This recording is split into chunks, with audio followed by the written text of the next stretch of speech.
Бүгін мен YouTube арнамда сіздерге көкөніске арналған пайдалы кеңесіммен бөлісемін.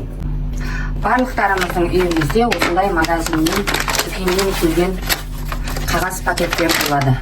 Сол қағаз пакеттерді пайдалана отырып, бүгін көкөністерді жақсы сақтауға болатынын бөлісемін.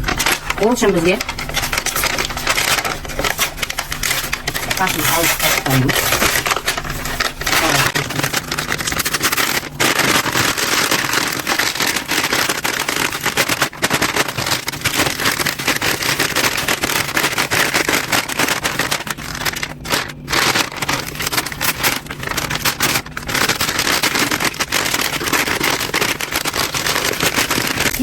Дайындалған пакет қағаздарымызға көкөністерімізді салуға болады.